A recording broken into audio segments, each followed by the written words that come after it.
Good evening, everyone, and welcome to this incredibly special episode of Crime Time on A Mighty Blaze. I am your host, Hank Phillippi Ryan, as always, and we are here tonight to celebrate the publication coming up in October of this Audible original, Birds of Prey.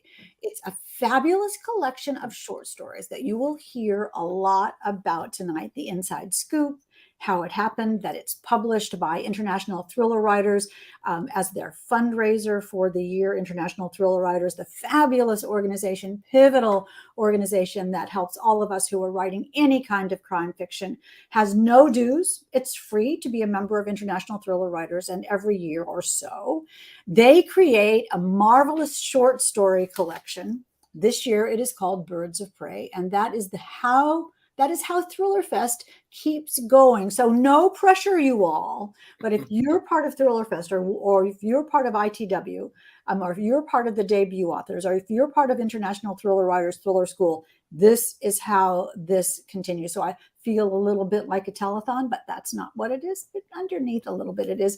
Here is Sherry Steuben. Hello, Sherry. Welcome. And Anissa is here from South Carolina. We hope you all stay safe in this crazy storm, which brings me to our guests here tonight. We're waiting for Robert Dugoni. We're sure that he will be here at some point making a grand entrance. But right now we have, speaking of the storm, Kathy Reichs, who is in Charleston, who says, well, will you tell us, Kathy, what is it like in Charleston right now? Well, actually, I'm in Charlotte. Oh, sorry. I have a home in Charleston. So I was very, very conscientiously tracking Ian for 2 days because it was heading and did slam right north of Charleston. My house there is okay.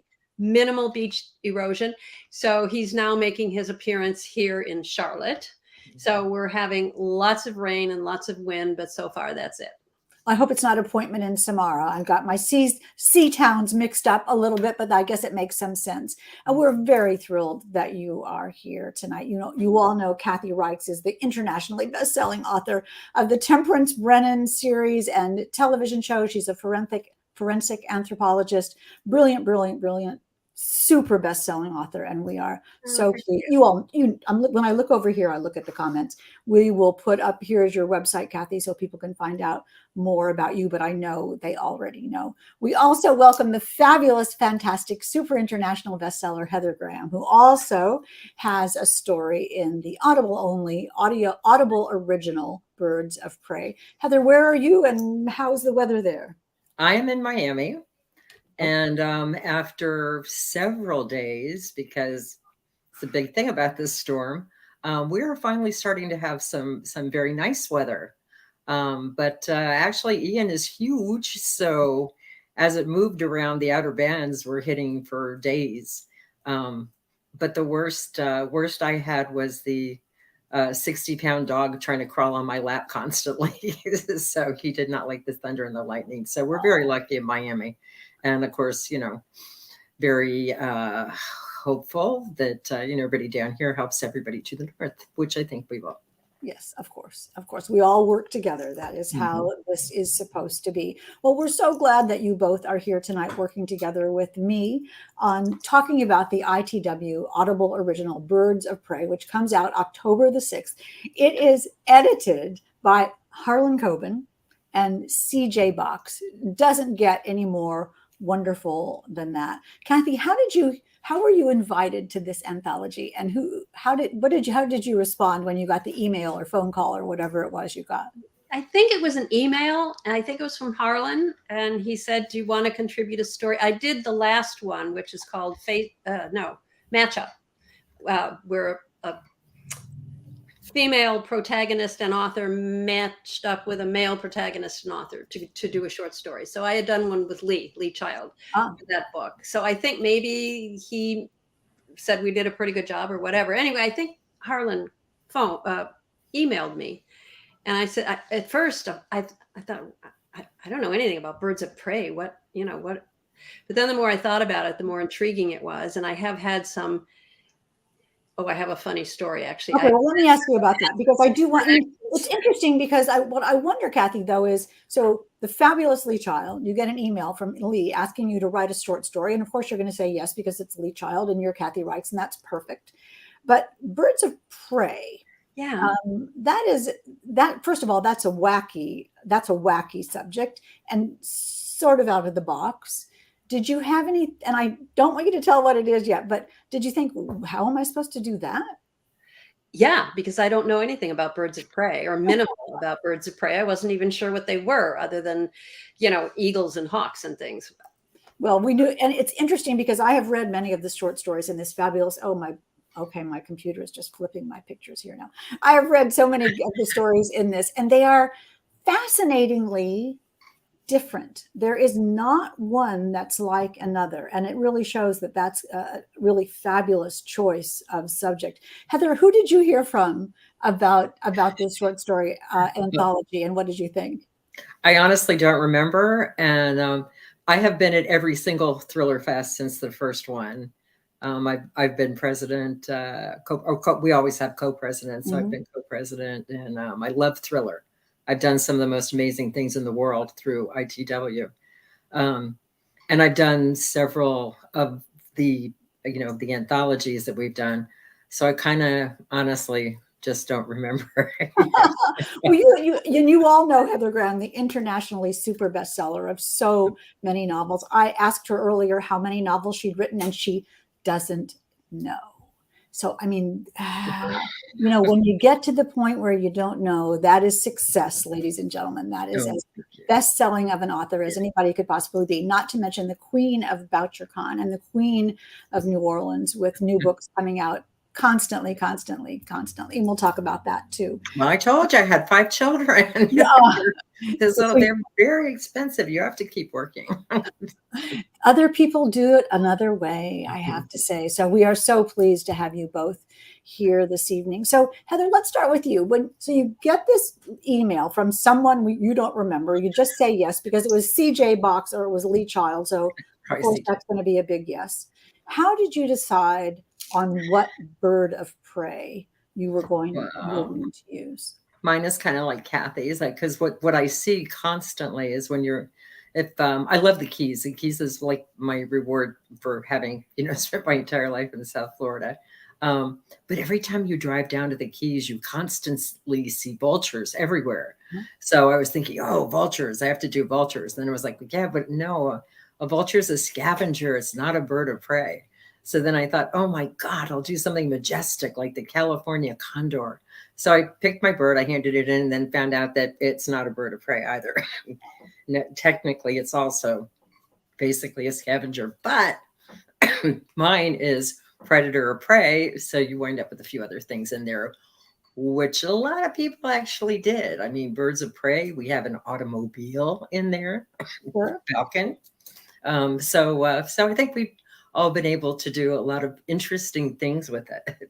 I mean, and I love how in your short story, your misconception about the California Condor comes out in the story. You face that head on and explain it to all of us as well. And that is really fun. And the story is so Heather Graham. If you need to go get some water, go get it. And I'll just talk. Oh, no, I'm fine. Thank you. I was just going to say, I try to quickly explain the idiocy of having no clue. Yes, exactly. And that's what makes one of the things that makes your story so compelling and so Heather Graham-y, it's instantly relatable and we instantly love the main characters.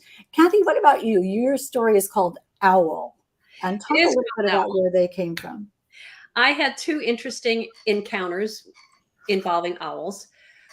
One was my daughter used to bring home these little fuzzy looking packet things, and we weren't sure what they were. And of course we dissected them and looked inside, and there were little tiny bones and things inside. Turned out what owls do is they eat their prey live, and then they digest it in their stomach and wrap it up in these little packets and regurgitate those. So that's what she was finding and bringing home. Then it's so funny that you, her mom, a forensic anthropologist, of course you're the perfect person to bring you're not like, oh honey, get this out of here. Oh no, I was very curious. And then when we saw the little tiny bone, like mouse bones or something, then several years later, an owl showed up in my library. my husband came in and he said, "You got to come in here. There's an owl in the library." And I said, "What? I'm working. Don't bother me." He said, "No, there's an owl in the library." Fine. So I go in the library. And there's an owl on the bookshelves in my library. It had, as we figured out later, fallen down the chimney. So we tried to capture the owl, and the owl was having none of it. We finally called the Raptor Center, and the Raptor Center, a volunteer came out with a net on a very long handle. And long story short, eventually captured the owl, and we released the owl back into the wild. Was it 2 days ago? Okay. 2 days ago, my son comes into my office and he goes, "There's an owl in the library." So I go into the this time I went right in. This time it is a barred owl, and a barred owl is, you can't see how far apart I'm holding my hands, but a barred owl is a big, big owl. And this guy also had fallen down my chimney. So we again called the Raptor Center. This time he'd been in my chimney for like a week, and owls are supposed to eat at least once a day, if not more. They have very high metabolisms. So this poor guy was really dehydrated and had lost a lot of weight. So he went to the medical center at the Raptor Center, and he is now there. And my grandkids had come over to see this whole adventure. And so they want to follow the owl. So now I get regular medical reports on our owl, and he's doing well and gaining weight. Aw, first of all, that's the cutest story, the sweetest story. Secondly, it's sort of like Harry Potter. Maybe it's the owl bringing you to your invitation to Hogwarts. I think that's how No, it happens. The owl was a arrives. big boy. So. Was it scared? Was it sweet? Do you think it's strange that the two owls have come to your library? Yeah, you think I need to get a grate up on my chimney? I wasn't going to mention that. I think this one was just so weak and dehydrated that he was not all that active. He flew, to the bookshelves, and then he flew over and he sat for a while on my son's computer. I have some pretty funny pictures of him perched on top of the screen over there. But he was not that hard to capture, even though he was a very, very large owl. It's interesting, though, that the second owl came after you wrote the story. Yes. Maybe he came to do some edits. Maybe that's why he's sitting on my son's laptop to see if I've made any mistakes. Any owl mistakes. You say in your intro, and I'll get to you in a second, Heather, you say in your intro that you became involved with, and then you give the species name or genus name of owl. And I had not heard that before. Okay, and I don't remember right at this moment what it is. I'm sure I looked it up. Sure. Is it stringiform, something like that? Okay, that would be higher than species level. So maybe. So what is that? Well, we'll have to go through that. Kingdom, phylum, order, class, genus. I forget what it is. Family. Yeah. Is this fun, you all? I'm looking at the comments here. Mary Garrett says, library owls are the wisest one. Wisest one. So they may be the clumsiest ones, though. Otherwise, why do they keep falling down my chimney? And they love you. And who doesn't? I mean, who doesn't? Kathy, he came to approve the story and say how nice it was of you to bring owls into it. I wish I could show you a picture of him perched on the laptop, but he perched on your laptop. It's very sweet. And I have to look at it as showing that you're virtuous and good. We have ducks who come to our backyard every year. They come to our swimming pool when it's covered with a tarp. And every March 11th, not March 11th, March 14th, every March 14th, for more than 20 years, Flo and Eddie, these ducks, have arrived in our backyard, and they stay until the pool opens. How do they know? They know to come to the back door to get food. How do they know this? So I think there's a niece is saying Flo and Eddie. So there's birds know. Birds know. We also had a swan in the backyard show up one time. And swans, I learned a lot about swans. They are big birds. And this swan somehow got into the yard and couldn't get out, because I learned swans need either 30 feet or 30 meters to take off, to go airborne. And there wasn't enough room back there. There are too many trees. Anyway, we called the Raptor Center, and they said, no, we don't do swans. You have to call the Coastal Bird Center. Kathy, you know more about birds. And plus the Raptor Center must be like that woman's calling. Oh, it's her again. Right?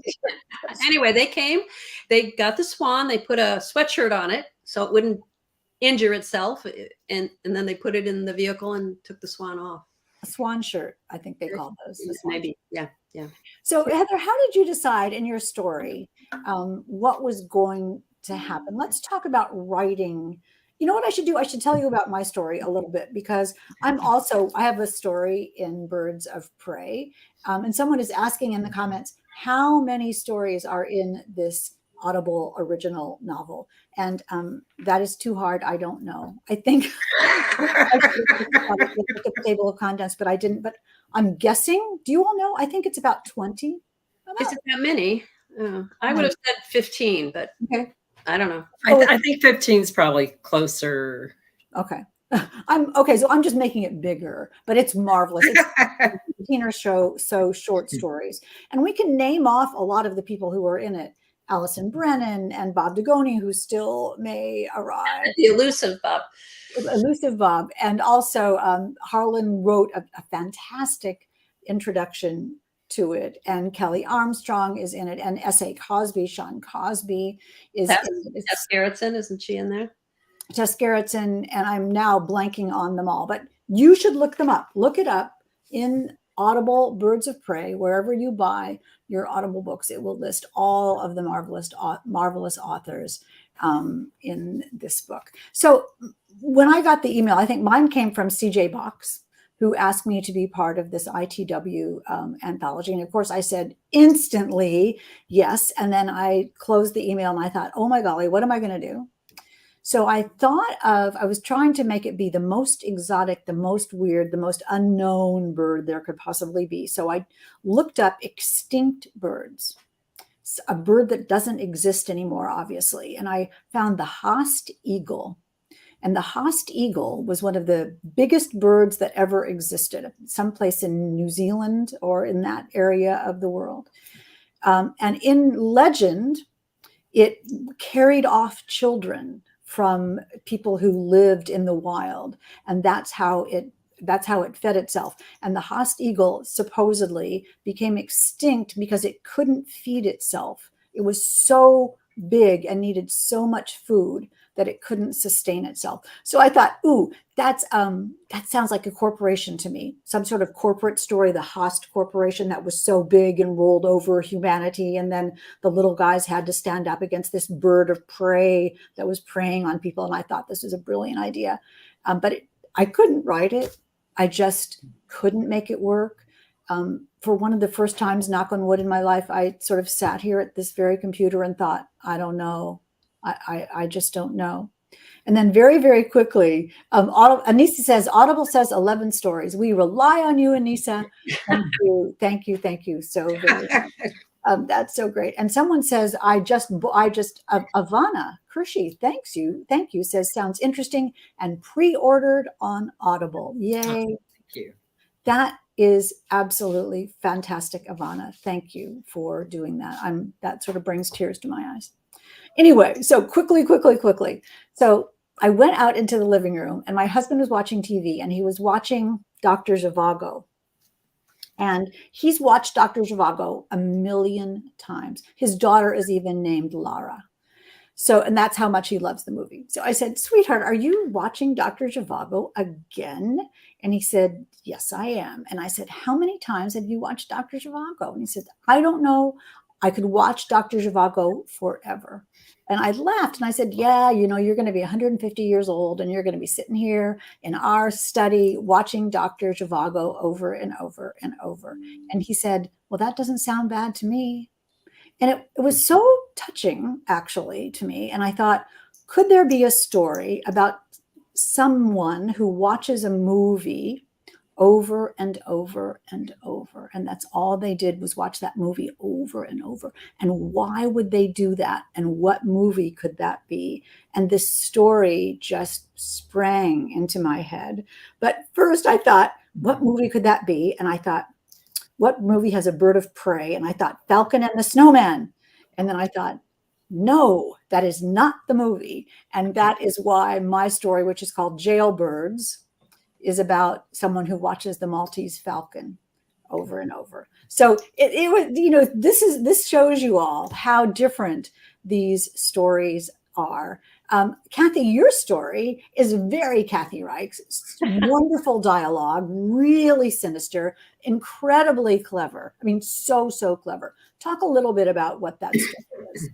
Gosh, I can hardly remember what my story is about. It involves Area 51 and Roswell and the possibility of aliens and ETs and some very unusual remains that are discovered. And I love how it begins with Owl, the operative, in a bar, sitting in a bar. Yeah. As all good stories begin. Yeah. She's talking to, I believe, an Air Force Special Investigative Division agent, and they want her to come and figure out what these remains are.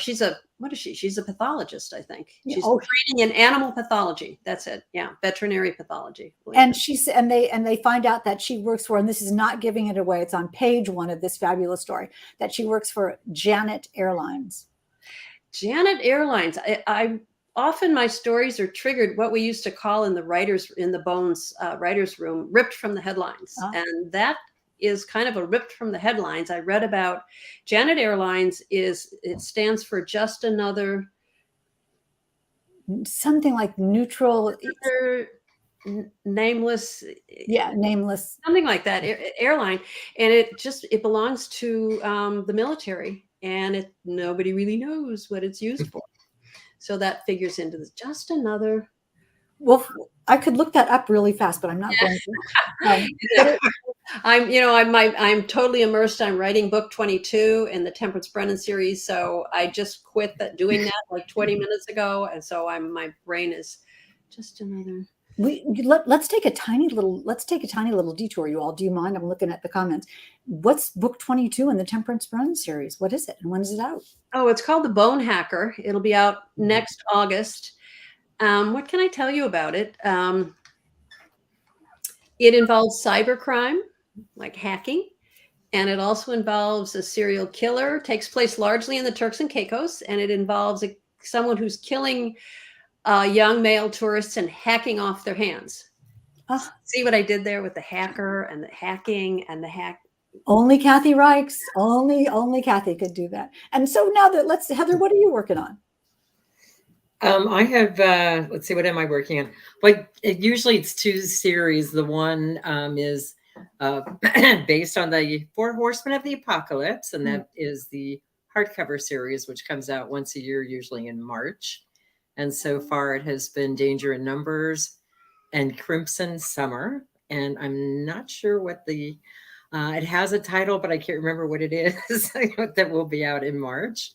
And each summer for the past several years, because I think the 38th crew of Hunters is just about out, and that's called Voice of Fear. And I am now working on next summer's crew of Hunters. And the crew of Hunters, this is one of the great things about ITW, because I'm in awe of Kathy, because she really comes with so much honesty and truth and experience. This is what she's done with her life. And those who spent their first few years in dinner theater don't usually know a great deal, that helps when you're writing suspense novels. But ITW got us to the FBI every year, and we saw wonderful people speak. So we definitely do have liaisons in Europe, although we think of FBI as our home branch and the CIA as other places. But the FBI definitely does have liaisons in different situations in Europe. So next summer, right now, I am working on a new segment of the crew where they are going to Europe, and their first case has to do with a killer who is determined that he is going to kill all of his victims as if they were victims of a vampire, and he is indeed the king of the vampires. The hush falls over the crowd. These books are so marvelous. And you all who are listening tonight, it's so A Mighty Blaze says Janet Airlines, just another non-existent terminal. Ooh. That's Thank you, Karen in the back room. We knew you could come up with that. Thank you. Isn't that so? That's the coolest. And listening, you all, to these two fabulous authors talking, it does make you realize when they don't know the names of their next books because they're working so hard. The idea that they would take the time to write an original audible short story for Birds of Prey is really quite astonishing. Let's talk a little bit about writing a short story, because people might think it's shorter, it's easier. How would you respond to that? It's shorter.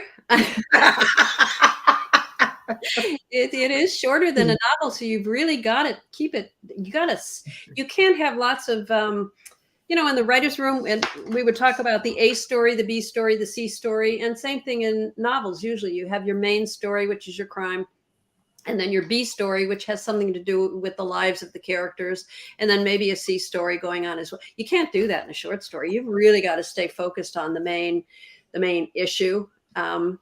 And you've got to move it along and wrap it up in, many, many fewer pages than a novel. Was that fun for you, comfortable for you, or was it a challenge for you? It was a challenge because I don't write short stories. I did a few with my son. We did a young adult series called Virals, and in conjunction, which is Temperance Brennan's 14-year-old great niece, Tori Brennan, and her friends. And we did 5, I think, short stories in conjunction with that. But before that, I had not written a short story. And I've done very few adult short stories. So it was a real training experience for me. It's a different deal altogether. There's no question about it. I mean, storytelling is storytelling, but that method of doing it has such constraints. And if you're used to writing a television show and long series as you are, this would be a completely different way of using your brain. How about you, Heather? What do you think about writing? Absolutely love the fact that it's a different way. It's and I have over the years done many. The very first thing I sold was a short horror story to Twilight Zone magazine. Oh, yay. So, but I found out that you could do much better writing books. But I still love short stories, and especially in recent years, I've done several because people have been doing benefit books. So lots of benefits for people hurt in the pandemic, in the Ukraine, and various places. So I love short stories because you're thinking, it's like, ooh, this is so different. What am I going to do with this? I think yes, definitely a challenge, but I think it's a lot of fun. I love doing them. Yeah. And in some ways it is similar to writing for television, because writing for television, you don't need a lot of descriptive because your viewer sees it on the screen. And in a short story, you need some descriptive, but you really want to keep it to a minimal because you've got to keep your story moving along and not go into long, flowery descriptive passages about, the I don't know. Kudzu and clouds or whatever. And I noticed that in reading, we're talking about, if you've just joined us, we're talking about Birds of Prey, the Audible original anthology of short stories, coming out October the 6th from ITW. So you can pre-order it right now. Well, not right now. You could, but not right now. In about 20 minutes after this show is over. But this is what keeps ITW going, this fabulous collection of 11, right? Was that what it was? And you said 11 short stories by fabulous authors, including the women who are here tonight, Kathy Reichs and Heather Graham, and me too, and a lot of other wonderful, wonderful authors. But I wonder about writing a short story. Someone told me once that it's like writing a joke, that the rhythm of a short story is like a joke. Like you set up the people, 3 guys walk into a bar, and then something happens to those people, something interesting and compelling. And then at the end is the punchline, the twist in the story. And that's sort of the metabolism of a short story. Something happens here, the people that are involved in it, something unusual, quirky happens to them, and then there's a surprise ending. Do you see what I mean about that structure? Does that say anything to you? Or are you like, no, Hank, that's wrong? That makes sense. No, I think that makes sense. You take it a couple of ways. They walked into the bar, they're already hurt. Exactly. But did you know, Kathy, your whole story when you went in writing it, or did you figure it out as you went? Half and half. I had a broad idea of what I wanted to do. I wanted to bring in this, kind of spooky Roswell New Mexico and Area 51 and aliens. And I wanted to bring all that in. And then I wanted to bring in some, modern expertise with doing an autopsy on an alien. I've never done an autopsy I have a colleague who did an autopsy on an alien, but on television. Anyway, I don't know if any of you saw that, but it was years ago. You haven't done one that you know of. That I That's true. I'm pretty sure I haven't done one on yeah, maybe, but and so you had this premise, and then so did you know the ending when you started? I think so. It's been a few years since I wrote it, so I'd have to go back and read it. No, this is the author brain on to the next project, and that can remain the magic of it. A Kathy Reichs story in Birds of Prey called Owl. And Heather, what about you? Did you go in knowing the whole story? I almost did a choose your own adventure. What do you mean? But there are a couple of ways that I could have ended it. And so I thought about doing a choose your own adventure, but then I thought Harlan would kill me. Oh, so you mean really not just for you, but for the readers to choose your own adventure? Yeah. So I figured I'd better, toe the line. Yeah, just go do it straight. Just do it straight. Yeah. So you had the whole story, or did you, or not? Well, no, because it would have been choose your own adventure. Okay, so you chose your own adventure. Yeah, I had to choose for everyone. I did notice you were talking earlier, Kathy, about the structure of and the lack of description, not lack of, but the fewer needs for description in a short story.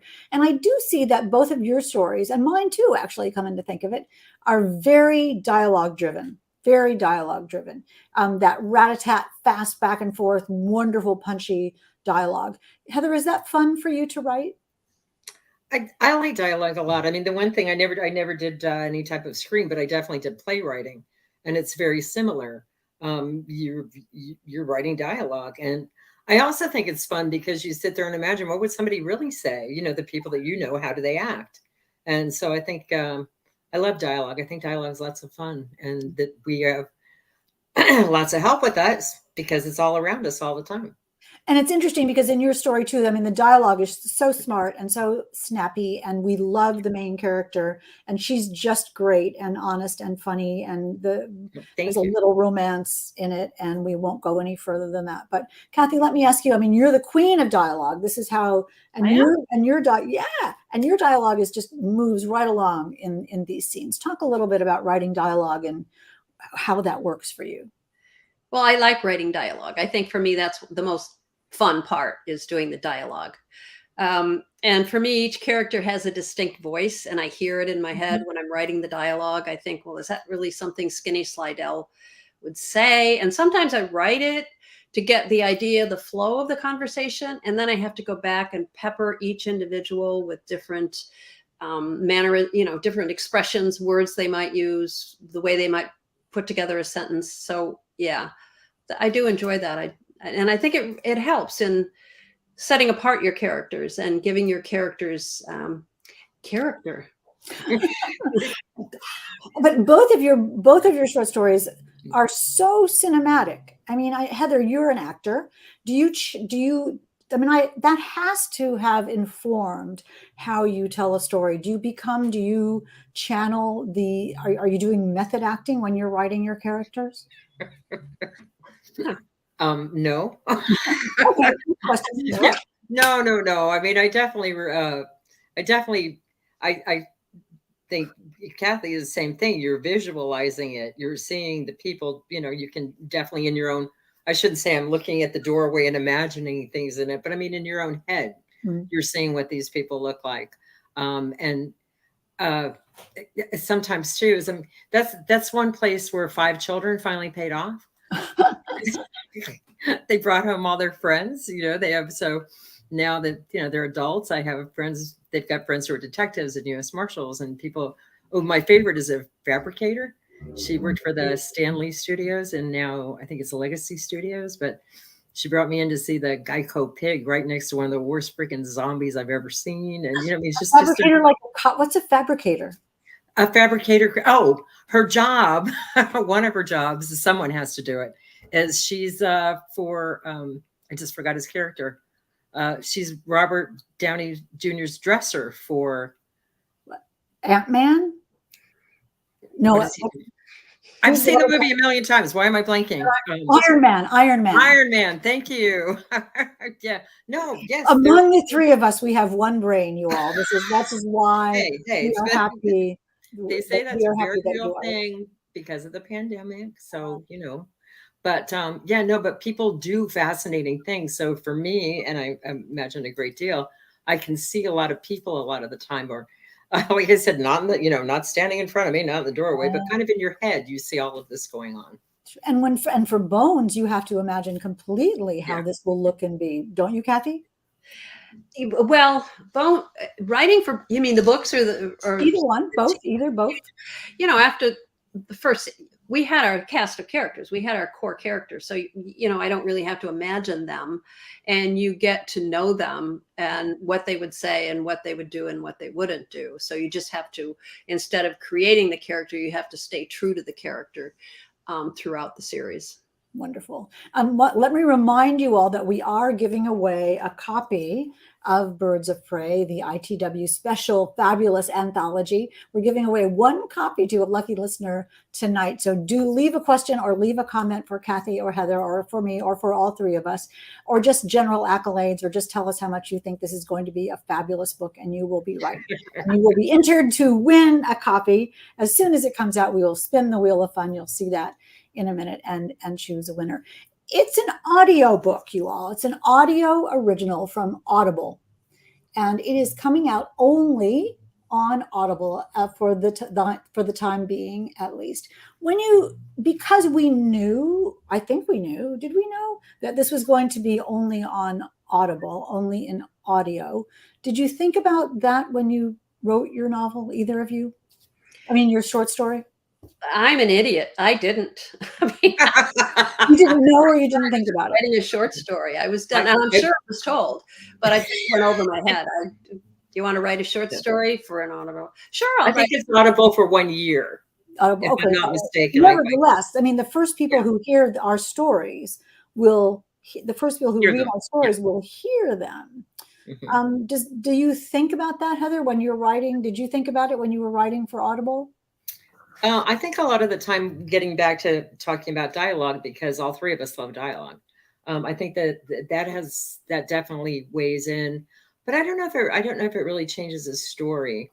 I was excited that they were doing this because I love Audible. It's one wonder. I mean, I love music too, but if you're doing long car trips, especially with young people in a car, it's amazing to have something to listen to that everyone gets into. So I was very excited about the concept of I did know it was going to be Audible. Oops, there we go. We're back. I do think it's interesting, though, thinking about the transition from the page to audio is interesting because you have to ground the reader in the setting right off the bat, because the key of a good novel or a good short story is that the reader has the movie in their mind starts to play as soon as they begin reading or listening. And if they're reading or listening and the background is nothing, we don't know where we are, that can be a problem. So writing for audio taught me to think about making sure that at the beginning of every scene that the reader is grounded in the setting. It doesn't have to be, it can be just like, meanwhile, back at the ranch. At least we know where we are, because then one of the cool parts about audio is that our own brains, our own imaginations start to fill in that picture. Do you think that's right, Kathy? Oh, I think that's true. And I think I probably would have benefited greatly had I realized I was writing for audio. And I don't know if I would have done it differently or not. I tend to just write on instinct, what feels good to me, or what sounds good in my head. And I hear a rhythm in my head, not just for dialogue, but the whole time I'm writing, I hear the rhythm of the sentence. And if it drones on too long, then I know the sentence is too long. But yeah, you make a very, very good point about having to ground the listener in the setting. And I will keep that in mind if I do another audio story. Sometimes there's on my Word software, there is an element that a thing you can click that says read aloud. and the AI voice in the software will read your manuscript out loud. And sometimes I have him, it's a male voice, do that for my book manuscripts. And you can feel when, as you say, Kathy, when the rhythm is off, when the music is off, when there's unintentional rhyme or repetition, or somebody's just going yammer, yammer, yammer, yammer, yammer. It's really helpful. I did not know about that. I will check that out. It's fascinating. And sometimes, parenthetically, sometimes when I'm sort of stuck in my story, I rewind the manuscript a little bit and have the Audible guy read it. And then it sort of, like it's sort of once upon a time, lulls me back into the story. So, someone is saying, Ivana is saying, a narrator can make a big difference, the sound of their voice, how they act out their reading. Absolutely so. And Anissa is saying, I love audio. I now listen to all my books except ARCs that I have to use my Kindle. And Sherry says, I've noticed more Audible only books. Is this a trend in the community right now? Have you noticed that? Do you know anything about this? Don't know. My feeling is a book is a book is a book. And it doesn't matter if, if it's a book that you're picking up and opening, whether it's a Kindle and you're reading it on a screen, or whether you're hearing it.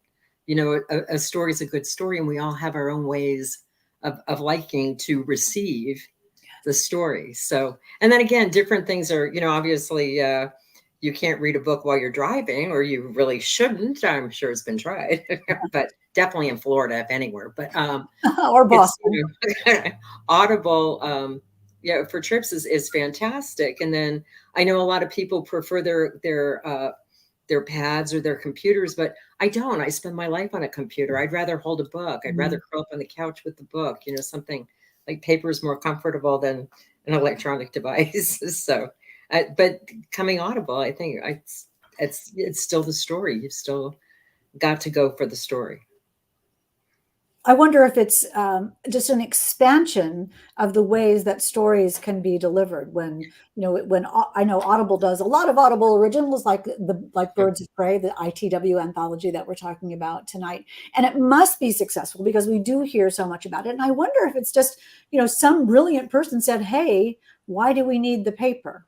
Why don't we just go?" People love television, people love radio, people love podcasts. Why don't we go straight to voice? Do you listen to a lot of audio books, Kathy, or are you just? I do. I do it when I'm working out, or when I'm at my beach house, which is still there. I will do 3 miles a day up to the pier and back, and I put my iPods in and I listen to, whatever I'm listening to. I get bored otherwise. I don't really like to exercise, basically, is what I'm saying. But if I'm listening to a story, or I'm listening now to a book about cults, I'm learning something. So that's what appeals to me, is I can do it while I'm a big double tasker. I can do it while I'm doing something. Oh, absolutely. I would not ever ride my treadmill. I'm devoted to my treadmill, but I'm really more devoted to listening to or reading books on the treadmill.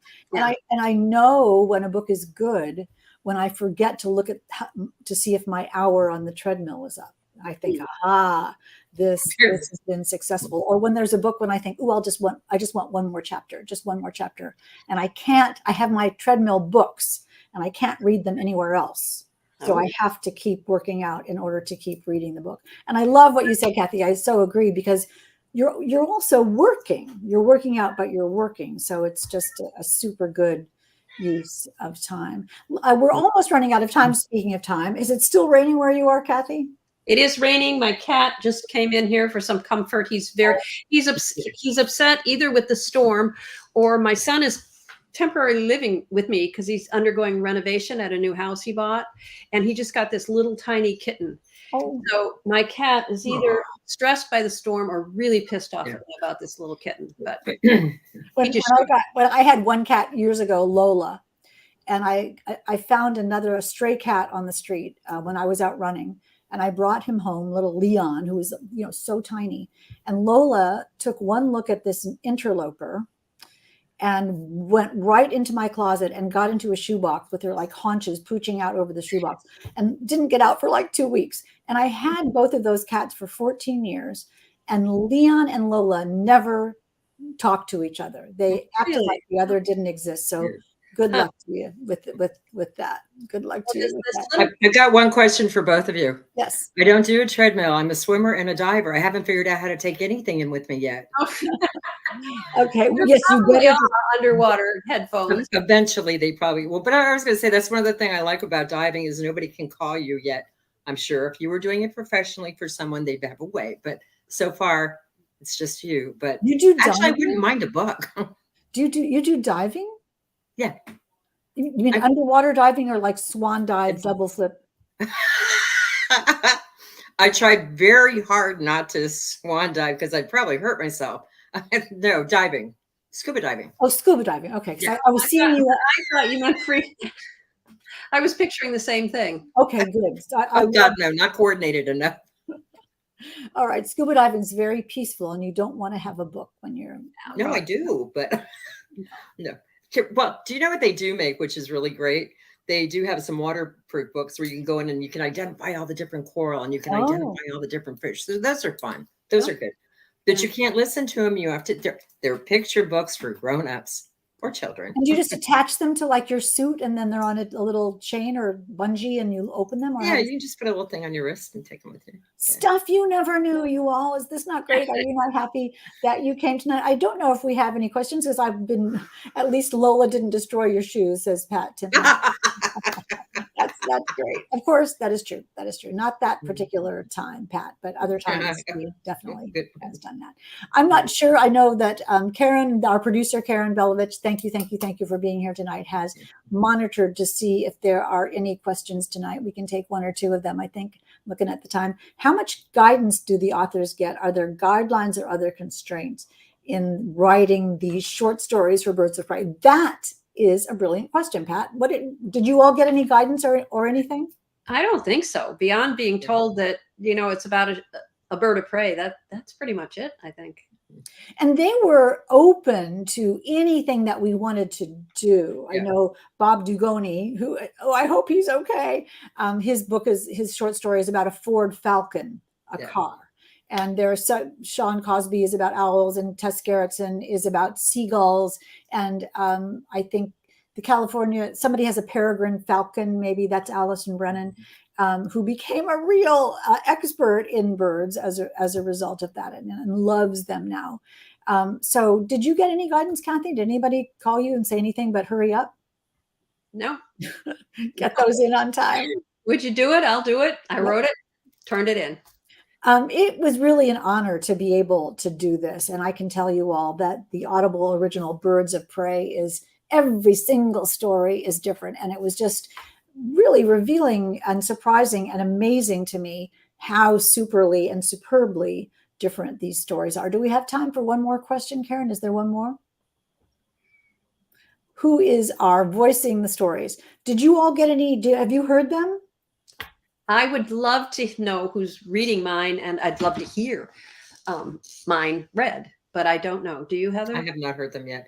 I believe they were picked out by Audible and probably approved by Harlan and CJ. Yeah, and that's what I heard.